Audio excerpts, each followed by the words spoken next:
वसंत विहार परिसरात काल रात्री 8:54 वाजण्याच्या दरम्यान ऋतुजा ढावरे आणि त्यांची बहीण हॉटेल उत्तरायण समोर वसंत विहार परिसरातून जात असताना एक 80 वर्षाचे वयोवृद्ध आजोबा फुटपाथवर बेवारस अवस्थेत बसलेले दिसले। पावसाने भिजलेले ओलेचिंब कपड्यात त्यांची चौकशी केली असता निदर्शनास आलं की ते आजोबा गेले 2 दिवस तिथेच थांबून आहेत। त्याच क्षणी घटनेची दखल घेत त्या आजोबांशी बोलण्याचा प्रयत्न केला। आजोबा थोडे घाबरून गेले होते। दरम्यान निदर्शनास आलं की त्या आजोबांना डोळ्यांना दिसत नाही, ऐकायलाही येत नाही। परिस्थितीचं गांभीर्य ओळखून रुग्णवाहिकेची वाट न पाहता संभव फाउंडेशनच्या टीमनं आजोबांना रिक्षाच्या साहाय्यानं सिव्हिल हॉस्पिटलमध्ये दाखल करण्यात आलं। तिथून आजोबांच्या कुटुंबाचा शोध घेणं सुरू झालं। व्हायरल झालेला व्हिडिओ त्यांच्या मुलीपर्यंत पोहोचला आणि 4 दिवसांपासून हरवलेल्या वडिलांची ओळख पटली। जैनुद्दीन पठाण, राहणार हनुमान नगर असं बाबांचं नाव आहे। अखेरीस संभव फाउंडेशनच्या माध्यमातून वडिलांची आणि मुलीची भेट घडवून आणली गेली। संभव फाउंडेशनचे प्रमुख आतिश कविता लक्ष्मण यांनी यापूर्वी अनेक मनोरुग्णांना मदत करत त्यांना आपल्या घरी सुखरूप पाठवलं आहे।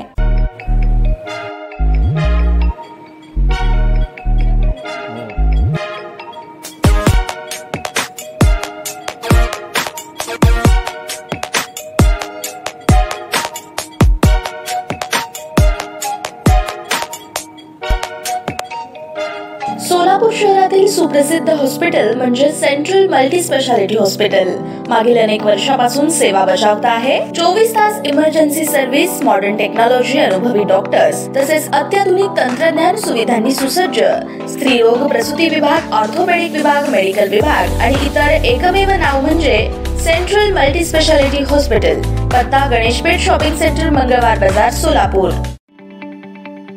ताज्या बातम्या पाहण्यासाठी प्राईम महाराष्ट्र न्यूज चॅनलला सबस्क्राईब करा।